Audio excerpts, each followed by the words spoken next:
El Evangelio que acabamos de escuchar son las últimas palabras de los consejos que da Jesús a sus discípulos cuando los envía a predicar.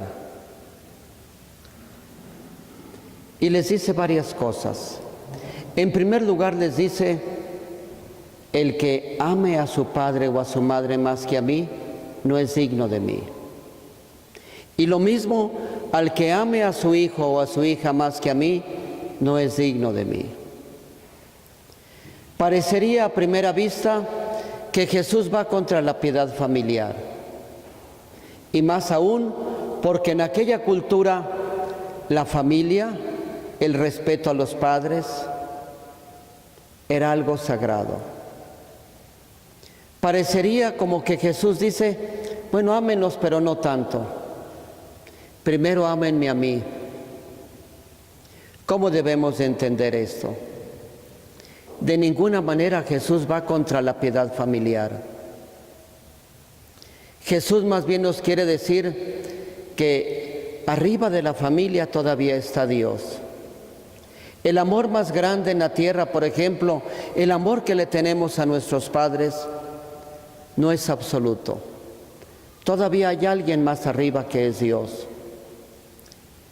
Y esto lo podemos ver cuando se llegan a contraponer los padres y Dios.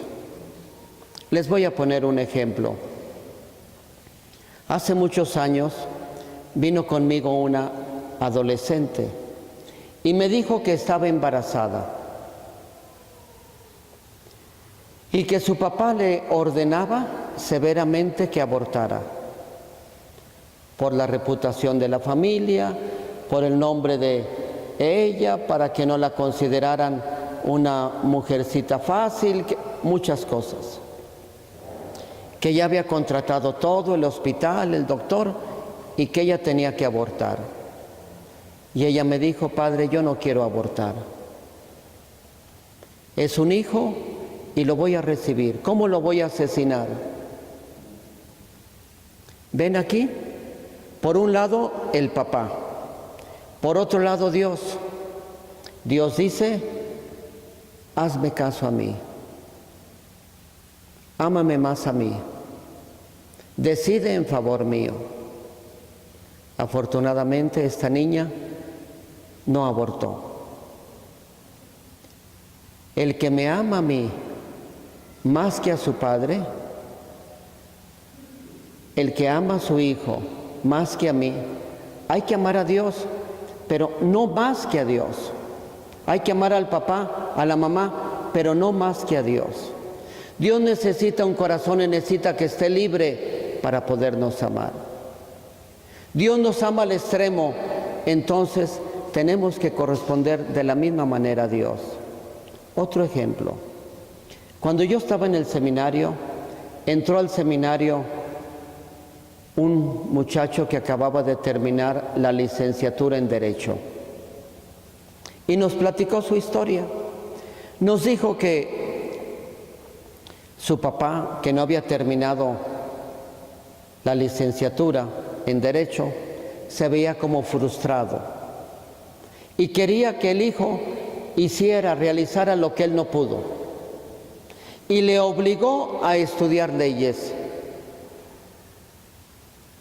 Él decía que no quería estudiar leyes y el papá lo obligó. Él quería entrar al seminario, ser sacerdote, y el papá le dijo: tú vas a ser licenciado. El día de su graduación, cuando terminó felizmente su carrera, en la fiesta, el papá estaba feliz. La felicitación de los amigos, el orgullo de él. Y hubo un momento en que el muchacho tomó la palabra y dijo: quiero agradecerle a mi padre el que me haya apoyado.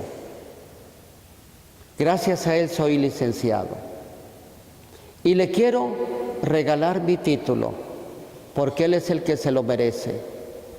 Uy, el papá casi lloraba, casi una taquicardia de emoción. Pero luego dijo: pero ahora les quiero decir lo siguiente. Fui licenciado porque mi padre me lo pidió. Pero les comunico que ya le concedí a mi padre lo que él me exigía. Pero les comunico que mañana entro al seminario. Ya tengo todo arreglado. Casi al papá le pegó un infarto, pero de tristeza. Vemos aquí amar a Jesús y amar al Padre. Jesús nos dice, me tienes que amar a mí primero. Y eso se demuestra cuando van en contra. Un seminarista de Tierra Caliente me decía, padre, en mis vacaciones cuando voy a mi casa, mi padre me obliga a ir a sembrar marihuana. Siembran marihuana. Y ya me di cuenta que eso está prohibido por Dios. Y tengo serios conflictos con él. Me dice que de ahí vivimos, que él me mantiene, que tengo que trabajar. ¿Qué hago, padre? ¿Ven cómo se contrapone a veces Dios y el papá o la mamá?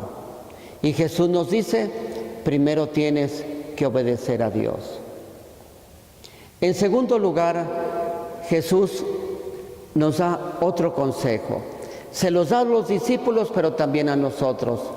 Y nos llega a decir, el que ama a su vida, el que la quiera retener, la pierde. Y el que quiera perder su vida por mí, la ganará. Yo diría que en el Evangelio el que pierde, gana. Lo que perdamos por Dios, lo ganamos. No lo perdemos. Y lo que queremos retener y salvar, lo perdemos. Les voy a poner unos ejemplos. De recién ordenado, me mandaron 2 meses, mientras tomaba unos cursos aquí en Guadalajara, a una iglesia por allá en La Experiencia. Y en esos días llegó una compañía de ópera muy famosa. Y a mí me encanta la ópera. Y entonces yo arreglé todo para ir. Los boletos, la fecha, todo. Estaba emocionado. Voy a ir a ver una obra de ópera muy buena aquí en México. Y ya cuando se llegó el día, le dije a mi párroco, como habíamos dicho, señor cura, voy a ir a la ópera hoy en la noche. Y me dijo, se me olvidó decirte que hoy es viernes primero y que hay misa en aquella capellanía y hay que confesar y hay que decir misa. Yo sentí que la ópera volaba nomás así, que se me iba. Tanta ilusión que tenía y de repente no pude ir. Pero yo pensé, si lo pierdo por Dios, bendito sea. Si lo pierdo por otra cosa, por tonto, por irresponsable, eso es otra cosa. Pero si lo perdí por Dios, bendito sea. Porque lo que tú pierdas por Dios, lo ganas. Si tú pierdes tu tiempo por atender a los enfermos, hacer una visita a alguien, etcétera, lo ganas. No perdiste tu tiempo. Si tú pierdes tu dinero por ayudar a alguna persona, no lo perdiste, lo ganaste. Lo que perdamos por Dios, lo ganamos. Y lo que queramos retener, lo perdemos. Personas que nunca ayudaron a los pobres, personas que quisieron conservar todo su dinero, lo perdieron. Porque en realidad, lo que nos vamos a llevar ante Dios es lo que perdimos por Dios, lo que pudimos ayudar. Personas que nunca perdieron su tiempo ayudando a los demás, haciendo algún apostolado, dedicando su tiempo para la oración, para una clase de Biblia, para orar. En realidad perdieron su tiempo. ¿Por qué? Porque lo que perdemos por Dios, lo ganamos. El tercer consejo que les da Jesús a sus discípulos es: el que me siga, tome su cruz. Esto es, si queremos ser seguidores de Jesús, si queremos ir tras sus huellas, si queremos vivir como Él vivió, tenemos que tomar con amor nuestra cruz. No podemos seguir como discípulos a un maestro que lleva su cruz y nosotros libres, sin cargar nuestra cruz. La cruz es el aspecto difícil de sufrimiento de la vida. Cruz que viene a veces por las enfermedades, por las críticas, por el cansancio. La cruz de tu matrimonio, la cruz del sacerdocio, la cruz que supone el cumplir nuestras obligaciones como cristianos. Toma tu cruz y sígueme, si no, no eres digno de mí. Pero debemos de tomarla como Jesús la tomó, con amor. Porque solamente así la cruz se redime. La cruz llega a ser una cruz gloriosa y una cruz llena de méritos, porque es la cruz de Cristo.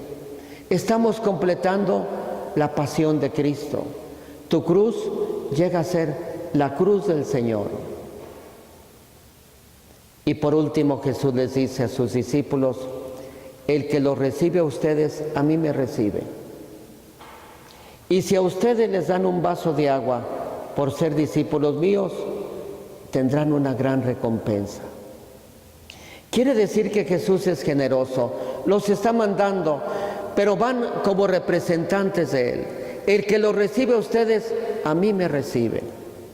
Ellos están íntimamente unidos a Jesús, van en su nombre, y por eso recibir al enviado de Dios es recibir al que lo envía. Y todavía más Jesús dice: y si me reciben a mí, recibe al que me envió, al Padre Dios.